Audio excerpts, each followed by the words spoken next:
And it is now my pleasure to introduce you to our next speaker. You already heard him today, and he'll be dealing with the question, what if the products or the plants that are used for manufacturing aren't actually the plants that you think they are? We heard it already, cinnamon doesn't necessarily need to be cinnamon. So what sounds a bit strange maybe, we'll have now an explanation. Thanks for being here, Peter Nick. He is head of the Department for Molecular Cell Biology at the Karlsruhe Institute of Technology. A warm welcome to you. Yeah, many thanks for the invitation. So basically, I can hook in directly in that what we just heard. And I want to look at the topic superfood a bit from the perspective of botanical globalization. So I will very briefly tell why they are economically super. I think I can be very brief about that. The question whether they are medically super is questionable, but my main point is botanical globalization, and then from that I derive some points how we can safeguard consumer safety, what we are doing to contribute to that. And I will give some case studies, tulsi, chia, also herbal teas, and we'll end up with some plea, what we need, to my opinion. Okay, here you see statistics telling, well, how many of the following superfoods did you buy regularly because of their effect, and you see this is quite considerable. The factors we have already heard is an aging society, growing health awareness, increase of stress-related syndromes, self-optimization as ideology, and of course an experimental spirit, especially among young people, try something new.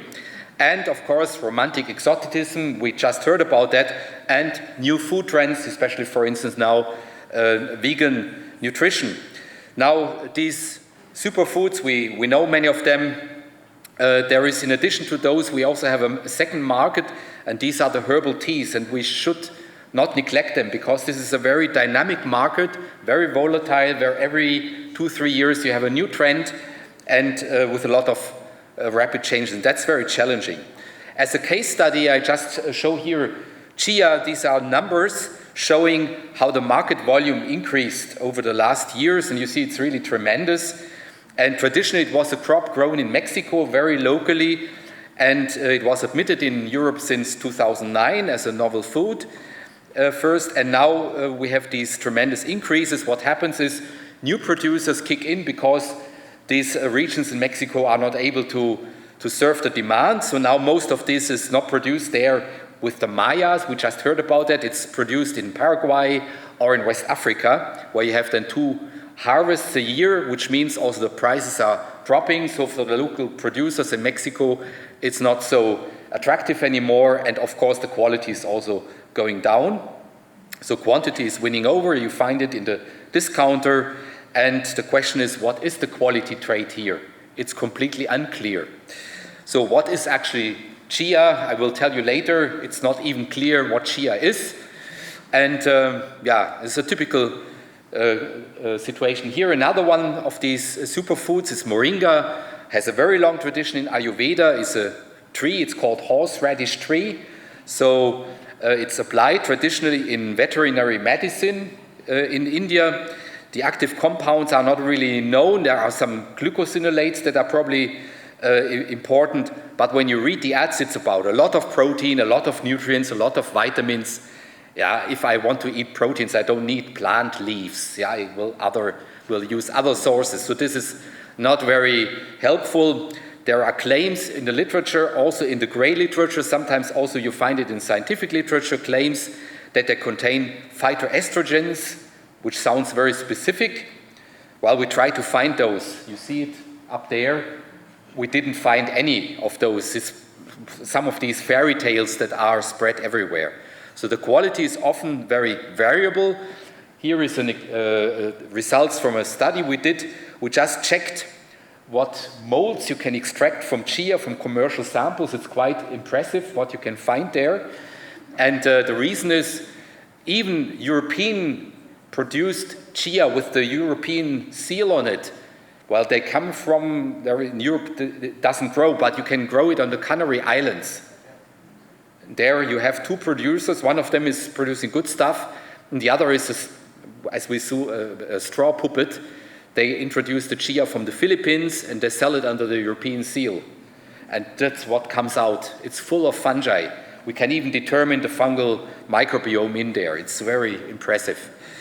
Okay, then the second question, the medical super claim is very often, of course, just claimed but not shown. One example would be the barley grass, which was put forward mainly by a Japanese scientist and who later founded the US company Greens, which is really, really very big. And you usually have it as smoothies. That means you don't know what's in there. You also don't know how long it has been stored.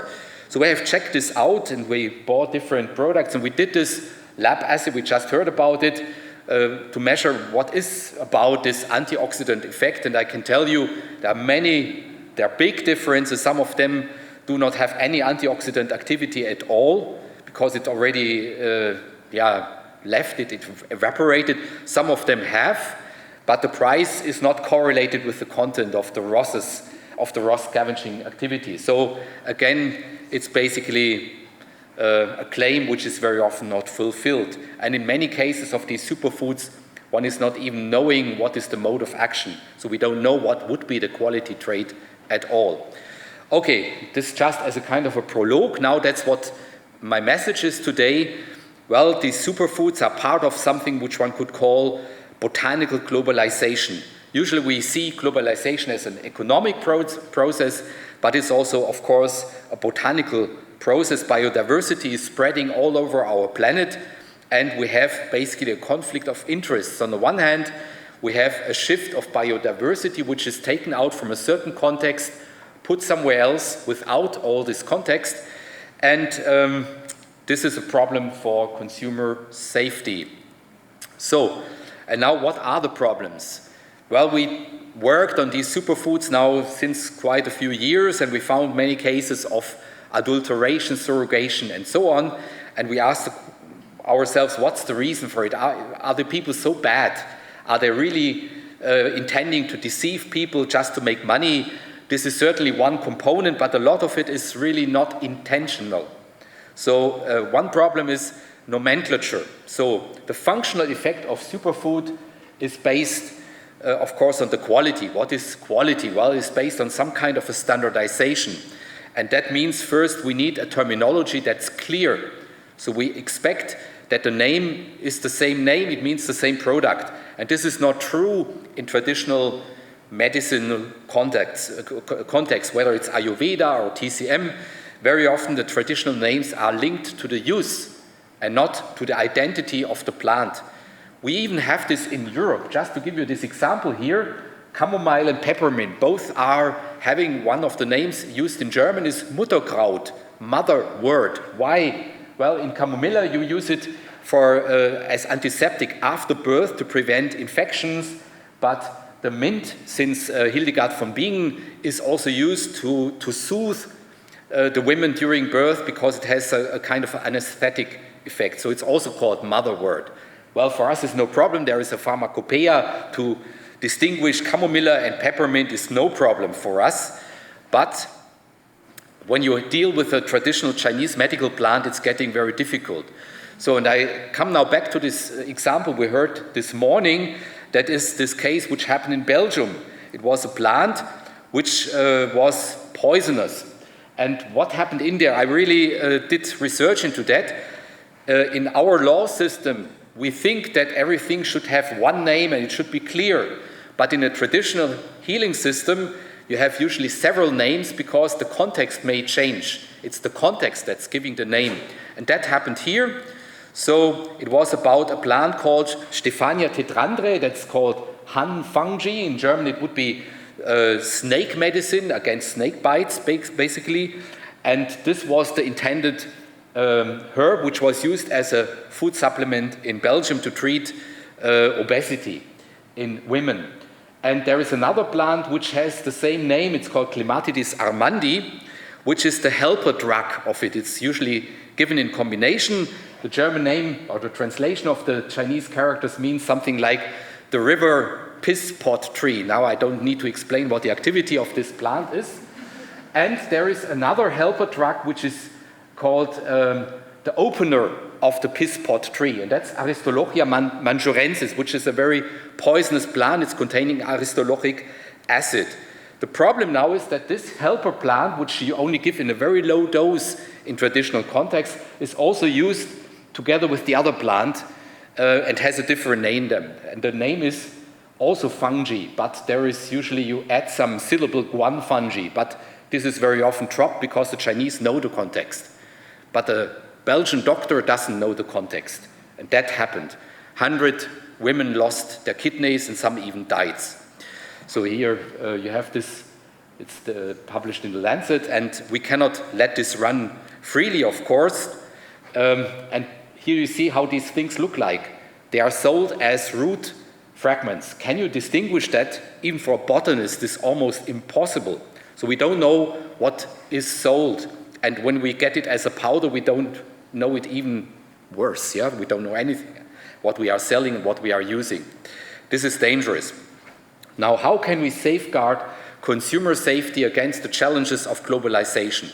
Well, we could do, of course, chemical analytics. We could separate the compounds and then see, is there, for instance, aristolochic acid in this compound. Aristolochic acid is the culprit which is responsible for the loss of the kidneys. But if you, very often you don't know what is the active compound. When you have superfoods like chia and moringa, what are you looking for? For proteins? That's certainly not helpful. So we know very little. Very often the effect is depending on synergies, and in the traditional medical application, this is usually calibrated. We heard about pepper and curcuma, which is a traditional combination in Ayurvedic medicine, but they do it in a specific dosage in order not to overdose it, but we do it without any knowledge of the dosage. We just get it as powder and then we combine it and look what happens.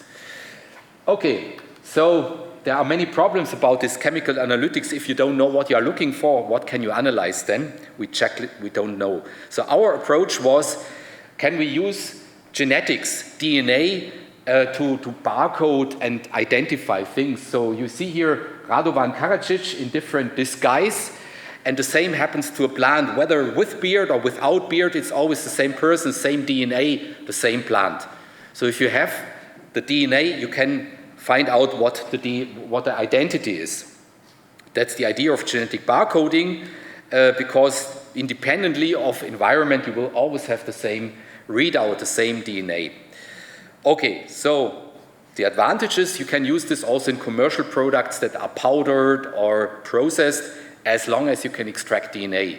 If you cannot extract DNA anymore, then you are lost. You cannot go for this approach.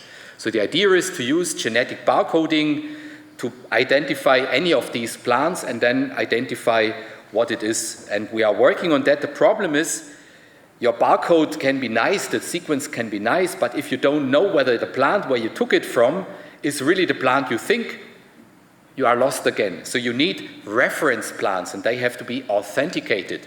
Traditionally classical with taxonomy, and very few people know this. This is a dying profession. So we have a collection in the meantime of authenticated reference plants, and we are collaborating with the Center for Food Authenticity of the Max Rubner Institute, which is now set up in Kulmbach. And I think it would be also important that you guys also talk with them. That would be really relevant. So the application is you can validate food and plant medical products, and of course you can also help to preserve biodiversity. So how do we proceed? I have here one example. That's sweet Chinese bramble, which is also one of these TCM-derived foods. So you have first to identify the reference plants. To get them is also not so easy sometimes because they're very often exotic. We code them, so the code never changes. The plant can change names several times. That happens also because nomenclature is changing. And then we analyze it anatomically, and then we get the DNA barcodes and then get a verified barcode where we can trust in. Okay, and then we develop a sequencing-free diagnostic assay to distinguish the plant from an adulteration plant. So because you don't have the time each time when you have a sample to wait for the sequence, so we have basically PCR-based approaches like RFLP or ARMS, which is a duplex approach, which gives you then a fingerprint which tells you what species you have. How big is the problem actually? So we did meta-studies, one together with a colleague in Romania, first using molecular markers just from the literature search, and we found that from herbal products that were sold, around 41 turned out to be adulterated. There are some hotspots, as you can see. A big problem is things from USA, Iran, also Argentina is problematic. And we repeated the study, this time using microscopic diagnostics. There we came to a number of 27% adulteration. This is only the tip of the iceberg. This is just things that have been published somewhere. Yeah? So it's a problem. And now I give you some case studies. The first is we worked about holy basil, tulsi. It's the traditional basil of India, which was also one of the first superfoods coming to Europe and the UK. And there are different types of basil. They're called different depending whether they're used for worship, for healing, or as a spice. And there are chemotypes actually, and you can distinguish them morphologically. So that we have a collection now of these, and we also looked at the chemical profiles, and you can also discriminate them. And now there is a new trend combining two superfoods, and that's basil as chia or chia basil. What they sell is basically seeds of basil as chia for smoothies.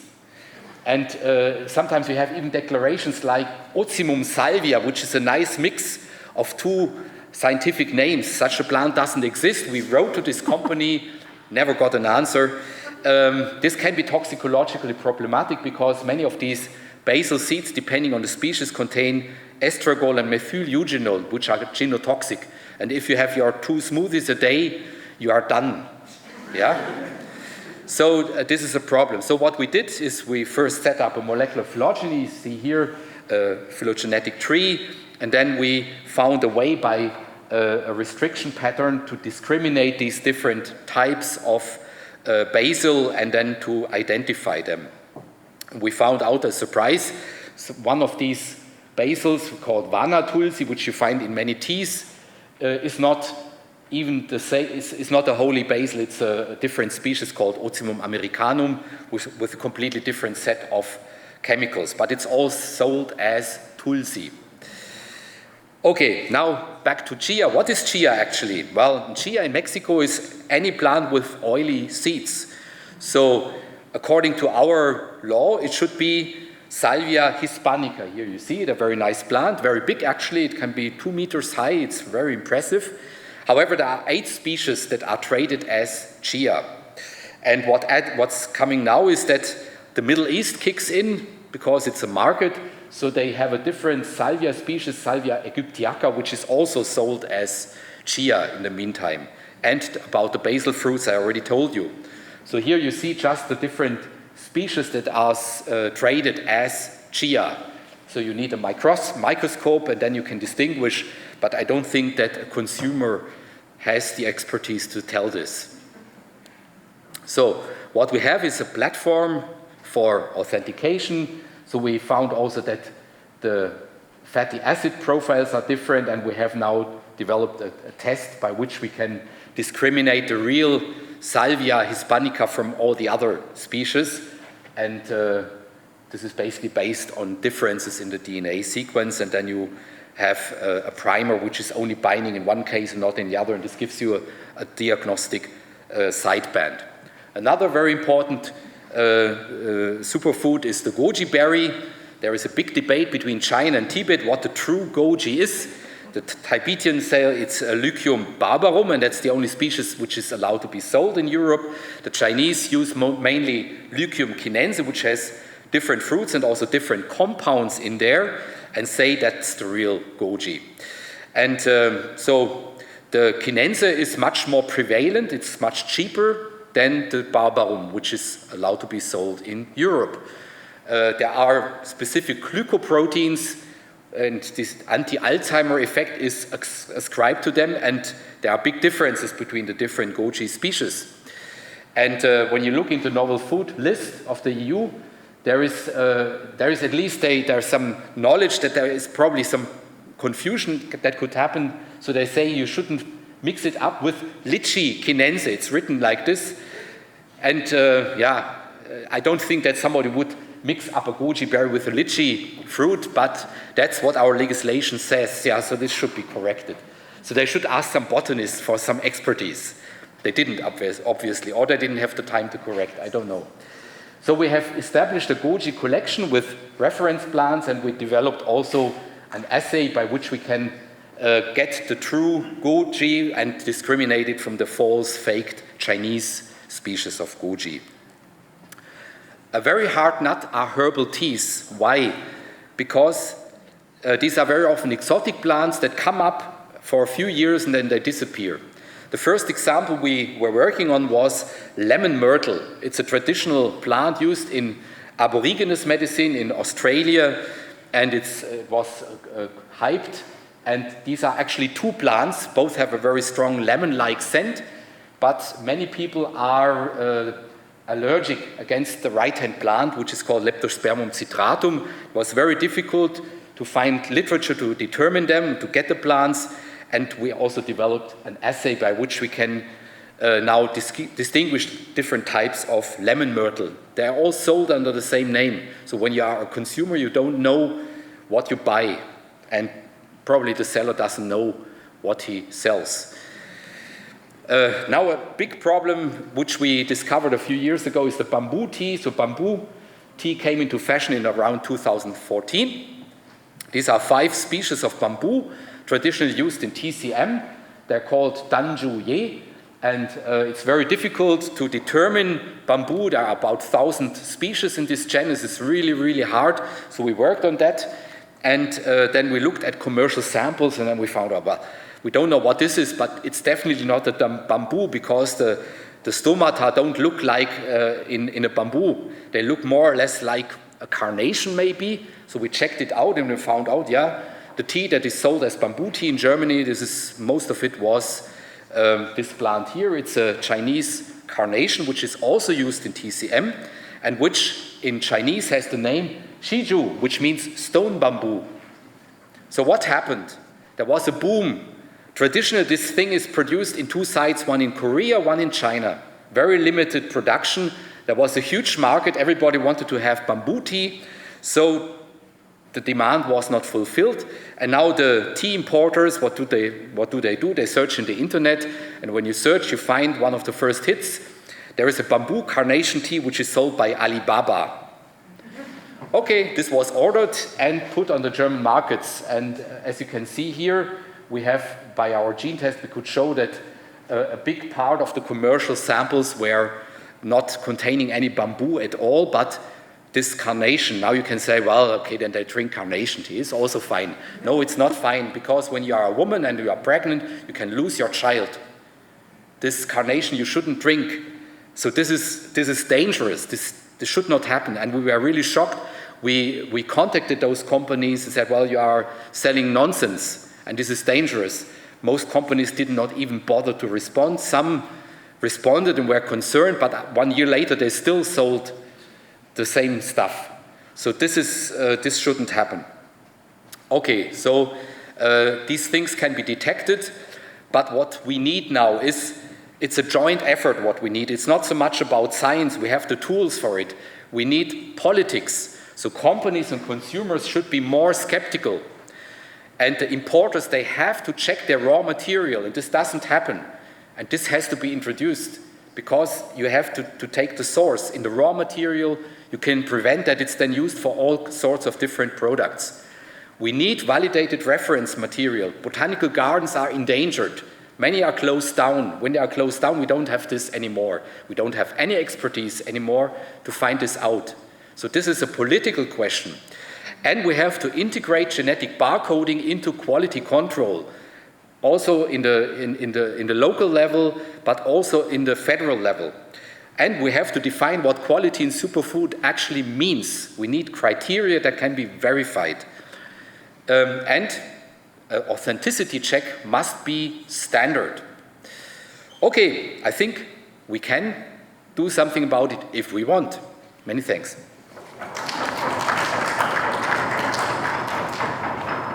Thank you very much for your talk.